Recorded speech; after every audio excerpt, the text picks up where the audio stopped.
uma alegria imensa para todos nós abrimos a Casa Espírita numa sexta-feira a fim de nos reunirmos nesse propósito tão sublime e abençoado de buscarmos entendimento, de buscarmos a lembrança, a recordação do Mestre Jesus, a luz da doutrina espírita.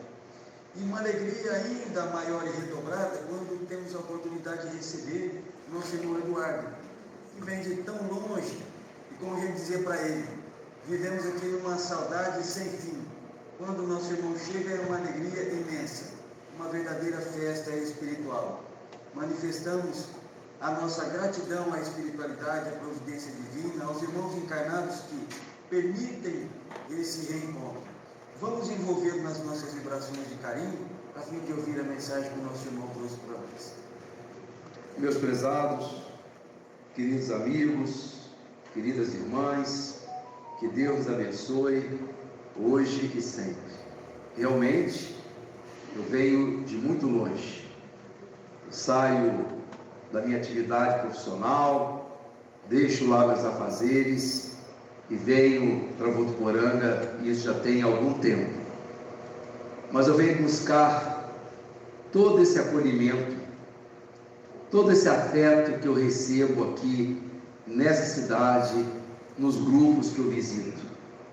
São vários os rostos que estão gravados na minha memória, na medida que essas pessoas vão chegando, com aquele sorriso, com aquele abraço, com aquela demonstração de carinho para comigo, mais e mais fortalece em mim a certeza de que vale a pena, tem valido a pena e valerá sempre a pena estar aqui mais uma vez, buscando essa convivência feliz, essa convivência fraterna com vocês.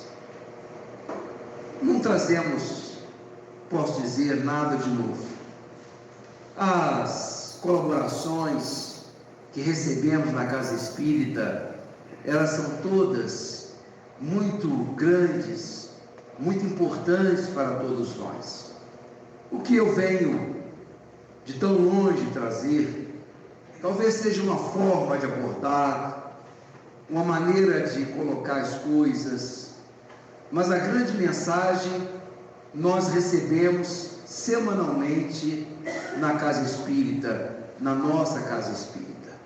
Então eu venho aqui hoje na condição de mais um companheiro, de mais um irmão que vem juntar vozes, viemos fazer eco para que possamos nos beneficiar, todos nós, desse ambiente de aprendizado, desse ambiente de luz, desse ambiente de reflexão espiritual.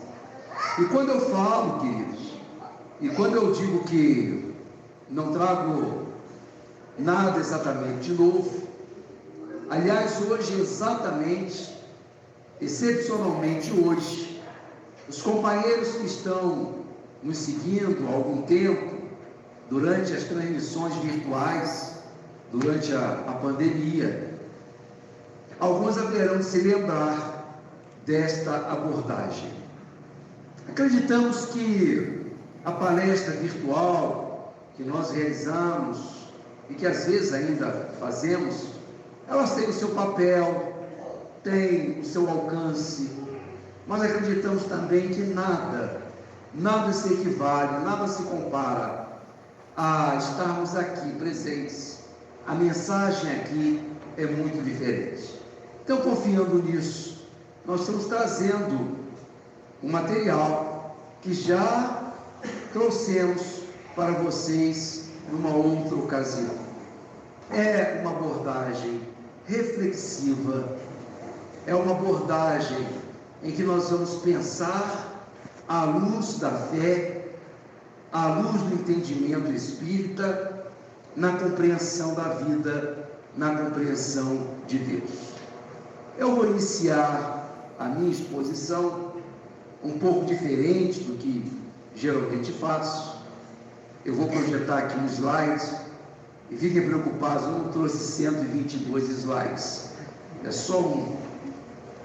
Mas eu vou abrir a exposição apresentando a vocês esse quadro do Michelangelo Buonarroti, um quadro pintado aí no século XVI, pelo grande pintor, pelo grande mestre, gênio da pintura mundial, Michelangelo Buonarroti, conhecido como a Criação. E esse quadro na Capela Sistina de Roma, nesses mais de 500 anos, tem sido visto por cristãos, por religiosos do mundo inteiro, que entendem bem a ideia do quadro. O que o artista quis retratar nessa pintura magnífica, e todos nós entendemos que é a criação do homem. Temos à direita Deus Pai, cercado por seus anjos, e com o dedo apontando em direção à terra, criando o primeiro homem, o primeiro ser humano, Adão, e esse é o quadro A Criação, em que Deus, num dado momento, diante de uma vontade sua, decidiu criar o homem. Acontece, amigos, que nos últimos anos, esse quadro que tem sido visto há mais de 500 anos dessa maneira, da direita para a esquerda, como Deus criando o homem. Acontece que nos últimos anos, e de maneira crescente, e particularmente nas nações mais desenvolvidas do mundo, um número cada vez maior de pessoas, ao olhar esse quadro, perguntam a si mesmas: por quê? Por que ele deve ser visto exatamente da direita para a esquerda? Será que ele não pode ser visto da esquerda para a direita? A gente diria que só um espírito de porco para pensar em ver esse quadro da esquerda para a direita, mas não é. Existem filósofos, eruditos, pensadores e gente comum, mas ultimamente, nas últimas décadas, e de novo, nas nações mais desenvolvidas intelectualmente, que dizem que esse quadro não pode, ou pelo menos não necessariamente, deve ser visto da direita para a esquerda, como Deus criando o homem. E sim, uma vez que ninguém viu Deus até hoje, e ninguém provou a sua existência, como é que a gente sabe que foi Deus que criou o homem? E se não foi o homem quem criou Deus? Eu falo isso, eu sinto que o Ribaí está querendo me caçar a palavra, porque o sujeito veio pregar contra. Por que nós definimos que é Deus que cria o homem, e se não é o contrário? Já que ninguém viu Deus, ninguém provou que Ele existe, quem sabe se Deus não é uma construção da mente do homem? Pense assim no poder do homem, na sua capacidade de fazer e realizar. Extrapole isso ao infinito. Pense nisso numa dimensão infinita. Então pense num ser que pode criar muito mais do que a gente. Esse ser, esse poder é desse Deus. Pense na capacidade do amor do homem, naquilo que o homem tem de ser capaz de amar. Pense então nesse amor extrapolado para uma dimensão hiper, gigante, infinita. E assim nós concebemos mentalmente, idealmente, uma figura, um ser que tem todo o poder, que é todo amoroso, é pleno amor, mas quem sabe, essas coisas não nascem, não foram construídas pela nossa cabeça. E, de fato, Deus não existe. Deus é uma construção do entendimento, do pensamento humano. Nessa linha vieram filósofos, pensadores, dizendo, por exemplo, Freud, que essa ideia de Deus é o ser humano na sua eterna necessidade de ter um pai. É o ser humano que se coloca na condição de filho carente e necessitando de um pai, criou essa ideia de Deus protetor, porque o homem se sente frágil e mentalmente ele necessita de alguém que seja maior do que ele e que cuide dele. Olha, Karl Marx dizia que o homem também tem essa necessidade de encontrar esse referencial, porque ele não tem condições de suster a sua vida, de se orientar na vida sem esse princípio divino. Hoje, queridos, o número de ateus, a quantidade de ateísmo cresce no mundo. Quer dizer, a quantidade de gente que vê o mundo, vê o universo e não vê nenhuma necessidade de Deus, já que nunca viram ele e nunca se provou exatamente a existência de Deus. E o que mais impressiona é que às vezes, queridos, parece que Deus também não ajuda. Não. Acontece cada coisa, cada absurdo, que a gente tem a impressão de que esse mundo está realmente largado. Deus parece que se distrai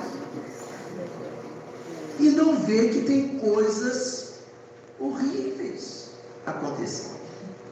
Eu poderia aqui listar uma quantidade enorme, vou me ater a 2 casos, um deles até antigo, diante da quantidade de coisas que acontecem. Lembremos-nos da morte da cantora sertaneja Marília Mendonça. Vocês veem como é que eu gosto. Essa moça, naquela sexta-feira, se despede da mãezinha, do filhinho, porque vai fazer uma sequência de shows no interior de Minas Gerais. A mãe deve ter dito a ela: vai com Deus, minha filha, não sei. E a moça cumpre uma rotina. Era sair de voo de Goiânia ou de Goiás, ir para o Brasil de Deus, fazer shows, reunindo milhares de pessoas. Só viemos a saber da fama, da projeção que ela tinha, quando naquele dia, naquela sexta-feira, em que ela manda uma mensagem por WhatsApp para o tio, dizendo: tio, já estamos aterrissando. Foi naquele dia o avião não cumpre a sua rotina. Ele bate e cai numa pedreira, ela e os 2 outros do avião morrem. E a notícia chega. Aquela mãe que beijou a filha e aquela criança que beijou a mãe, daí para frente, terão suas vidas totalmente modificadas por um acidente besta, por uma ocorrência tola, mas que tem uma repercussão enorme na vida dessa gente e na vida dos fãs da cantora. Um outro caso que eu trago para a nossa reflexão, que vocês devem conhecer outros semelhantes, é o caso da Bruna, filha de um casal amigo, um casal espírita. Essa moça estava naquela fase da vida, 27 anos, uma menina linda, realizada profissionalmente, havia conseguido finalmente trabalhar numa empresa fora da família, quer dizer, havia conquistado seu espaço, tinha aquele orgulho, né, de ter cavado um espaço no ambiente de trabalho, com sua competência, com a sua capacidade. Então estava plena, no seu máximo de capacidade, com o casamento marcado, um rapaz maravilhoso, apartamento comprado para quando se casassem, daí a alguns meses. Pois naquele dia a Bruna, cumprindo uma rotina que fazia ao final do expediente, passava em casa, beijava a mãe, comia alguma coisa, deitava e dizia à mãe: mamãe, eu vou dormir por 15 minutos. Deitava, dormia 15 minutos e levantava. E ali então tomou a bicicleta, foi para a academia, e naquela noite, um ônibus decide atravessar e atropelar a bicicleta da Bruna, que em função do acidente passa 11 dias na UTI, com o corpo descarnado, todo destruído, e aquela garota, que tinha tudo de vida pela frente, tudo de alegria, ali por aquele acidente, um desleixo do motorista, ela parte o coração dos seus pais, dos seus amigos, e gera em nós um porquê. Por que essas coisas horríveis acontecem? Nós temos uma necessidade de entender e de sentir que, a despeito dessas coisas, a despeito dessas ocorrências, existe uma ordem, existe um princípio ordenador no universo, que tem uma lógica que às vezes a gente não consegue entender, e essas coisas pedem de nós um entendimento enorme, uma capacidade de entender para poder não desatinar e deixar de crer. Por certo, os companheiros deverão estar pensando: mas Eduardo, qual a dificuldade que você tem de, com base no capítulo 5 do Evangelho segundo o Espiritismo, causas atuais das aflições e causas pregressas das aflições, em que algumas coisas ruins que nos acontecem, boas e ruins, são fruto das nossas ações no hoje, e coisas boas e ruins que nos acontecem têm as suas causas no passado. Qual a dificuldade que você tem de entender que isso ocorreu com essas pessoas em função de erros, de falhas passadas? Não tem nenhuma dificuldade de ver assim. Creio mesmo que se deu por isso. Mas vejam que essa explicação, ela tem algumas questões que merecem ser levantadas. Porque o conhecimento desse mecanismo da lei não necessariamente implica na existência de um Deus. Vou dizer por quê. A questão é que, embora as coisas funcionem dessa maneira, eu fico pensando que, embora nós entendamos que a coisa seja assim, eu fico pensando que qual de nós aqui teria a coragem de ir na casa dessa senhora, a mãe da cantora, e disse: minha senhora, a senhora está chorando sua filha e achando que ela foi vítima? Não. Quem de nós que vai chegar num momento desse de dor e dizer para a mãe que aquilo não foi obra do acaso, que aquilo é programado em função de erros passados cometidos? É assim. Mas, nesse momento, a pessoa até preferiria que não existisse lei nenhuma, que fosse um mero acaso.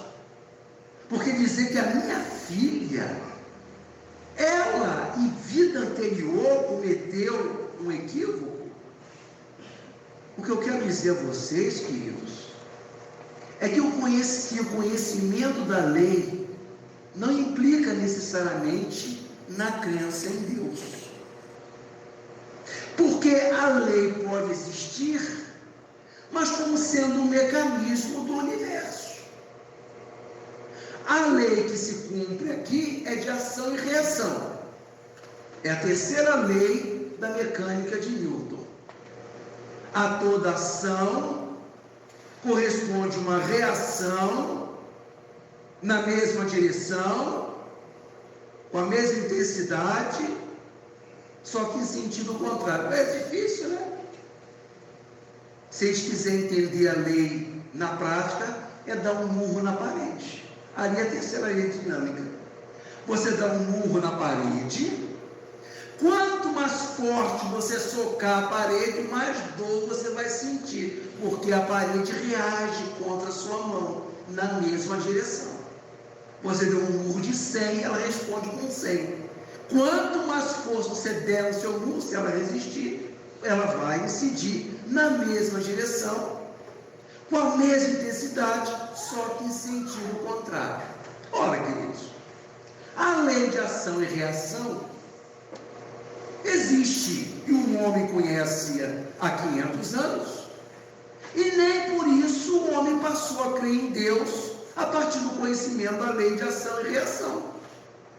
A lei do karma pode ser muito bem uma lei criada, uma lei universal, uma lei existente, sem que ela por si mesma nos diga da existência de um Deus.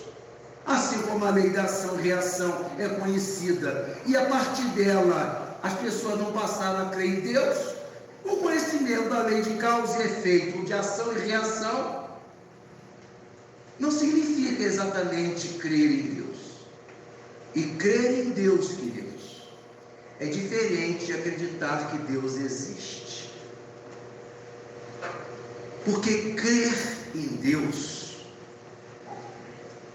é uma aposta que você faz, é um envolvimento, é uma entrega que você faz em uma criatura, numa estrutura, num ser que você não provou, mas você tem de senti-lo.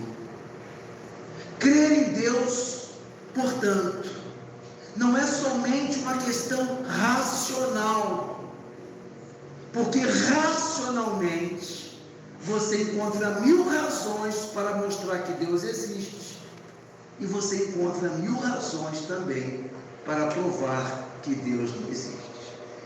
Quem crê em Deus, ainda que as pessoas juntem 1000 argumentos dizendo que Ele não existe, a pessoa continua crendo. Quem não crer, você pode falar, doutrinar, mostrar, filosofar, discutir, demonstrar, E nem por isso a pessoa passa a crer. Porque crer em Deus não é somente uma questão racional. Se for do lado da mente, você pode ver o quadro da direita para a esquerda, ou você pode ver o quadro da esquerda para a direita. Você se despediu da sua sobrinha, que foi pegar o ônibus na rodoviária, e por conta de um engarrafamento do trânsito na cidade, ela não conseguiu pegar o ônibus. Daí, alguns instantes, teve para comprar passagem para um ônibus que saiu bem depois. Daí, alguns instantes, você recebe a notícia de que o ônibus para o qual ela tinha comprado a passagem bateu contra uma carreta e todas as pessoas morreram. Você volta para dentro de casa e diz: graças a Deus. Algumas áreas chamam isso de livramento. Graças a Deus. Não é que o bendito engarrafamento, o engarrafamento impediu que ela estivesse dentro daquele ônibus e morresse dessa maneira. O acaso não existe. Mas e as vezes em que você se despede da sua sobrinha, ela não chega na hora de pegar o ônibus para o qual ela tinha comprado a passagem, e o ônibus que ela comprou a passagem vai bem, e exatamente aquele que ela comprou a passagem mais tarde é que bate contra a carreta e ela morre? Como é que se resolve isso? Do ponto de vista racional, você não sai, porque racionalmente há razões para ver ordem e desordem. Então Deus é uma experiência de fé. Deus é uma aposta, que Ele vai fazendo coisas e coisas e coisas, e a gente, o que faz a gente que crê, que sente Ele, que entende que não pode existir um universo sem a presença dele? O que nós fazemos com Deus? Nós damos chance para Deus, nós damos oportunidades para Ele. Tem hora que Ele faz cada uma, quem tem vontade de dizer: ai Deus, o Senhor está exagerando, o Senhor está abusando da minha boa fé. Pois a fé é Deus abusar de nós. É Deus pedir que você, sem entender a lógica dele, porque a lógica de Deus não pode ser a minha lógica, porque senão eu teria criado Deus. Quem sabe Deus tem uma maneira de ver as coisas que não é exatamente a minha maneira. Difícil isso, não? Mas pode ser. Então o fato é de que quem experimenta Deus, crê em Deus, não é somente aquele que acredita na existência de Deus, porque acreditar na existência de Deus é uma hipótese. Quem sabe não existe uma força superior, criador do universo? Isso é uma tese, uma possibilidade, é um plano mental, filosófico. Mas crer em Deus é a gente sentir Ele agindo na vida, mesmo quando as coisas não estão indo bem. Então, quem crê em Deus, por mais que coisas horríveis aconteçam, nós estamos dando a Ele uma chance, porque não é só entender. Eu vejo as mães, converso com algumas, em que às vezes o filho, porque bebe demais, ou bebia demais, naquela noite se desorientou, bateu e faleceu. Essas mães falam desse episódio, mas elas já recorrem e dizem: Eduardo, soube, eu fiquei sabendo que ele já está no plano espiritual ajudando que morrem dessa maneira, vejam, que elas se afastam da causa. Não nos importa muito a razão por que temos câncer. O sujeito teve câncer porque fumou durante muitos anos. Ok, entendi. Mas agora, o que eu faço com o meu pavor, com o meu medo, com a minha depressão, com a minha insegurança? Essa é a dimensão da fé. A gente pode entender o mecanismo do universo, mas isso tem de fecundar e encontrar abrigo no nosso coração. Então Deus passa a ser uma teimosia, em que nós damos a Ele a oportunidade de mais cedo ou mais tarde mostrar a que Ele veio em nossa vida. Mas isso é uma postura de fé, é uma experiência. Ninguém, queridos, aprende a nadar lendo a apostila, fazendo um curso à distância, nem olhando a pessoa nadar. Entendi. Não. Para aprender a nadar, você tem de cair na água e conhecer os mistérios da água, o que ela possibilita você fazer, o que não. Você aprende a nadar vivendo, experienciando. E assim é a fé. A fé você pode teorizar, falar,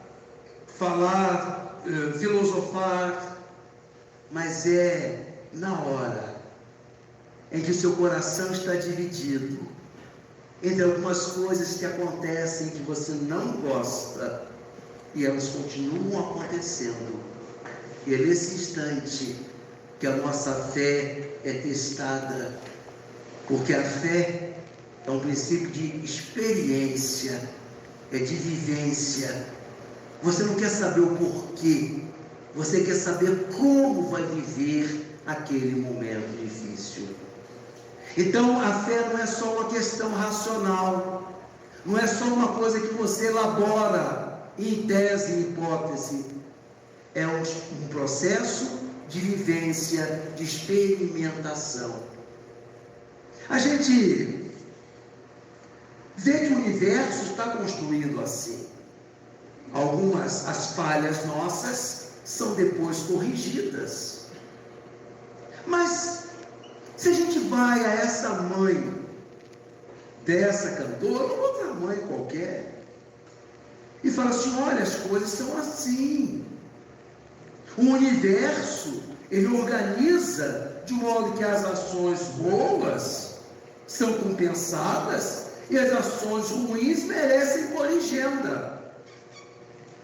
Essas mães, essas pessoas, talvez nos dissessem assim: ok, é bem razoável o que você está falando. Mas por que Deus criou o universo assim? Por que Ele não fez um pouco melhor? Mas eu não sei. Assim, você não sabe, porque você não é Deus. Mas Deus é Deus, foi Ele que criou. E por que Ele não fez as coisas um pouco diferentes? Vocês pensam que isso é loucura da pessoa, do que eu estou inventando? Não. Foi a pergunta que Kardec fez aos Espíritos. Questão 634 do Livro dos Espíritos. Por que é que Deus deixou o mal, ainda fala, enfatizo, o mal moral inerente às coisas? Então, por que Deus não criou um mundo um pouco melhor? Essas são aquelas questões que algumas vezes eu surpreendo que a pergunta é maior do que a resposta. Kardec pergunta e as entidades respondem: mas Deus os criou simples e ignorantes, deixando que escolham qual caminho seguir. Mas a pergunta é pertinente, porque Kardec pergunta: por que Deus não melhorou, não fez um mundo um pouco melhor? E essa senhora poderia perguntar: por que as coisas têm de ser assim? Você sabe que um dia desse, eu fui fazer uma coisa no forno, e quando fui tirar a assadeira, sem proteger a mão devidamente, na hora que eu bati na assadeira quente, eu queimei a mão. Quando eu tirei a mão, naquele momento eu comecei a filosofar em torno de Deus. Eu disse, uma queimadura? Eu disse, olha aí, por que Deus não fez um negócio desse? Quando a gente começasse a fazer besteira, queimava. Não.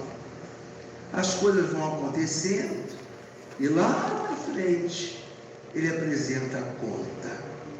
É bem verdade que ele dá sinais, mas a gente insiste em fazer o errado e depois o universo tem que se construir, tem que se organizar.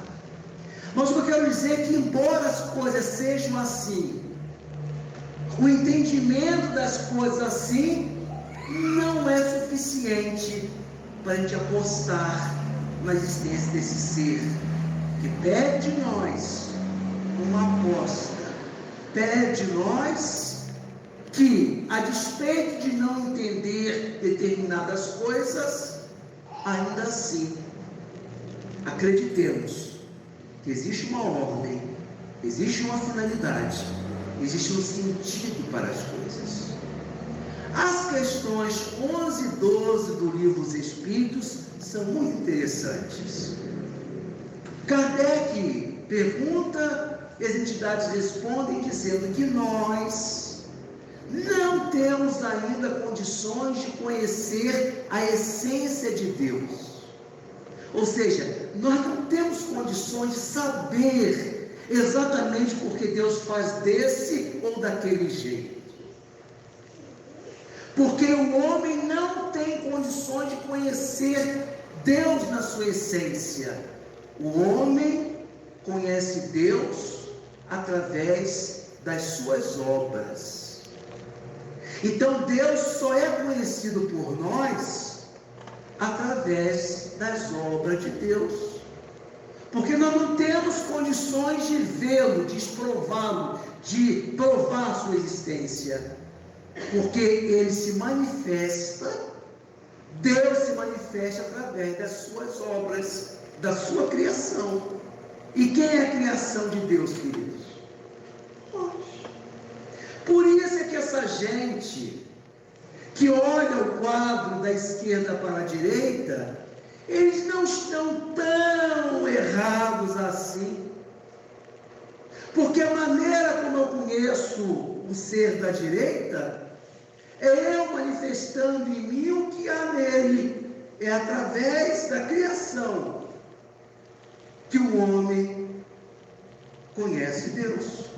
É através da própria criação que Deus se manifesta e passamos a crer. Para entender isso, vamos imaginar que Deus não quisesse nos criar. Ninguém de vocês existiria, só eu. Vamos imaginar que Deus pensasse consigo, sabe uma coisa? Eu não vou criar ninguém. Não preciso. Já sou Deus. Não preciso de ninguém. Já sou onisciente, onipresente. Sou pleno. Deus podia dizer, não vou criar. Vou continuar Deus, somente Deus, e não vou criar ninguém. Vamos que eu crie. E essa criação começa a me dar trabalho. Deus diria então para si, melhor só, exatamente. Antes só do que mal acompanhado. Pronto.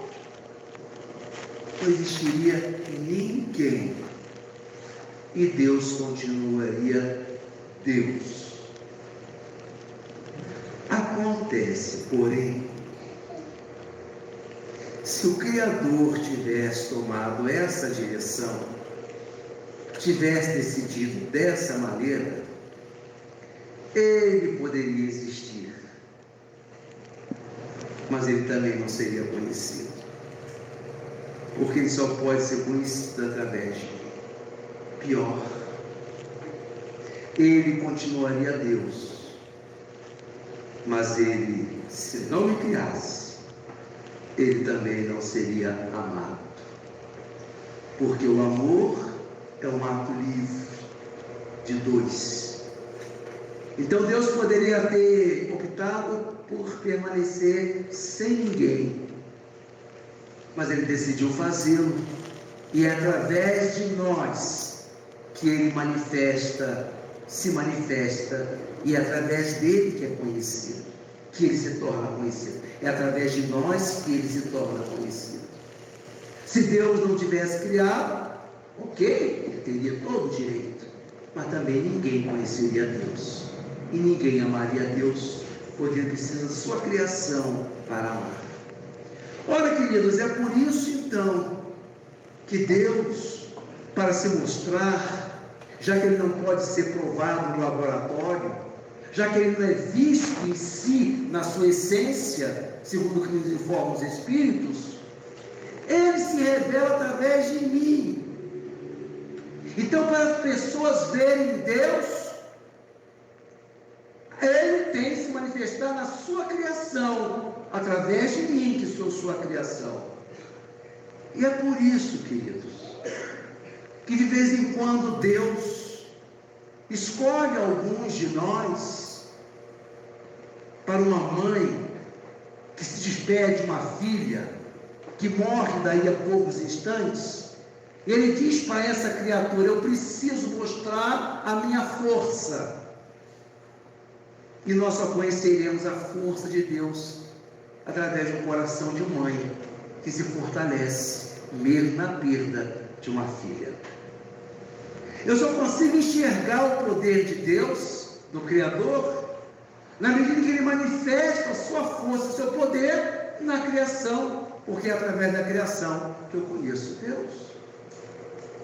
É assim que às vezes ele escolhe alguém aqui e diz assim: eu quero mostrar aos homens como eu sou amoroso.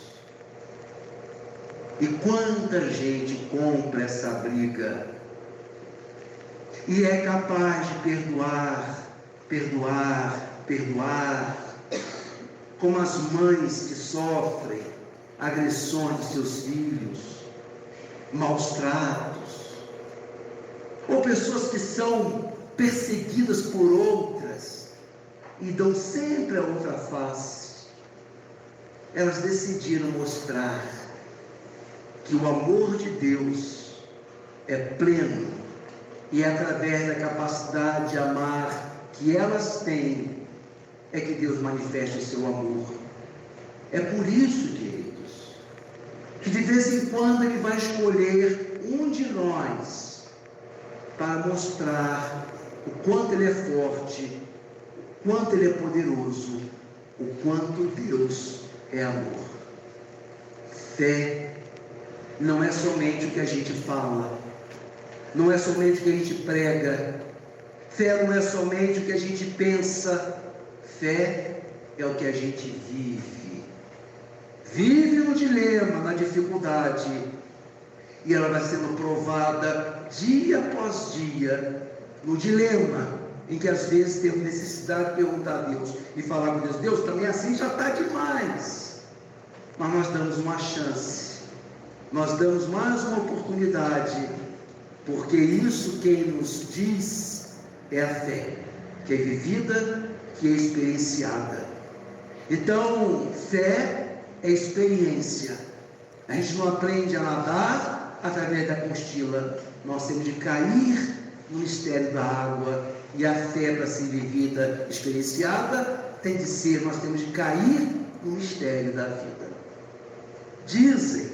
Conhecem vocês o milagre em que Moisés abriu as águas do Mar Vermelho? Conhece essa passagem? Moisés conseguiu libertar seu povo do Egito. O faraó deu uma licença E Moisés saiu com sua gente e foi peregrinar pelo deserto em busca da terra prometida. Mas o faraó se arrependeu e mandou os seus soldados atrás do povo judeu. E Moisés, caminhando pelo deserto, fugindo dos soldados do Egito, quando se depara com aquele mar, o mar vermelho, o mar que ia tragar os seus homens, ou eles morreriam pelo deserto do Egito, ou no mar. Conta a Bíblia que Moisés então abre as águas do mar, não é assim? Isso é o que a gente conhece. Mas há uma lenda muito interessante sobre essa passagem. Ela diz que sim, Moisés, diante do mar vermelho, cravou seu cajado na água. Mas diz a lenda que as águas só se abriram quando o primeiro homem pulou nelas. É assim que a gente experimenta a fé. É no dia a dia, na dificuldade, em que nós vamos não entendendo tudo exatamente, mas Deus vai se revelando através de nós, da sua criatura, no seu poder, na sua grandeza, na sua abrangência, no seu infinito amor. E quando nós assim experienciamos, vivenciamos, nós damos provas da existência de Deus. Dizem que quando os judeus se rebelaram contra o Império Romano, estavam cansados de viver sob o jugo romano, decidiram fazer uma revolta contra o Império Romano. Essa é conhecida como Batalha ou Revolta de Bar Kokhba. Ali pelos anos 70, os judeus se organizam e se revoltam contra o Império Romano. Mas o Império poderoso esfacelou a revolta dos judeus e tomou os grandes homens, os homens mais conhecidos, os homens mais eminentes do judaísmo, como os rabinos, para fazer sacrifícios e mostrar ao povo o que aconteceria se novamente atentassem contra o Império Romano. E escolheram o rabino Akiba para mostrar aos seus discípulos o que acontecia, ou o que aconteceria com quem ousasse se opor à poderosa águia romana. Criaram um engenho de tortura e de morte, conhecido como pente de aço. Era um engenho composto de garras de aço, que era calibrado sobre o corpo da pessoa, deitada. Esse pente, então, ia andando sobre o corpo da pessoa, porque não interessava eles matarem imediatamente. Eles queriam torturar. Eles queriam fazer com que eles se arrependessem do que tinha feito. Não porque estavam morrendo, mas os outros. Então o pente de aço passava pelas costas do rabino Akiba e ia rasgando a sua carne, a sua pele, e ele gemendo e orando a prece de Israel, o Chamá, dizendo: ouve, Israel, o vosso Deus é único. Creia com todo o seu coração, de toda a sua alma, de toda a sua força. E o pente descia um pouco mais, cavando um pouco mais dentro da carne do rabino, e ele gritava: ouve, Israel, o nosso Deus é único. Ame-o com toda a sua força, de toda a sua alma, de todo o seu coração. Viraram o rabino de lado e o pente cortando as suas carnes, e ele orando: ouve, Israel, o nosso Deus é único, ama-o de todo o seu coração, de toda a sua força, com todo o seu espírito. Os discípulos que estavam perto se inquietaram com aquilo. Tiveram oportunidade de perguntar ao rabino morrendo: mestre, como é que o senhor consegue? Como é que o senhor consegue, nessa situação, tendo essas dores lacinantes, como é que o senhor consegue rezar o chamar? E o rabino então responde ao discípulo dizendo: durante toda a minha vida, quando eu orava, eu não entendi exatamente o que queria dizer ama-o de todo o seu coração. Perguntava se algum dia eu conseguiria entender o que é amar Deus de todo o seu coração, de toda a sua alma, com toda a sua força. E não é que eu estou descobrindo isso aqui. Então era sofrendo, naquele momento, que ele orava com toda a consistência, com toda a veemência, o pente passando, e ele dizia: ouve, Israel, nosso Deus é único, ama-o com todo o seu poder, de todo o seu coração, de todo o seu espírito. É assim, queridos. A gente ora, a gente reza quase diariamente, às vezes mais de uma vez ao longo do dia. Mas em algum momento Deus escolherá um de nós para mostrar os seus poderes, a sua grandeza. E nessas horas, aí sim é que nós vamos orar de verdade. Em algum momento da nossa vida, nós estaremos orando com toda a nossa alma, de todo o nosso coração, com toda a nossa força. Que Deus nos abençoe.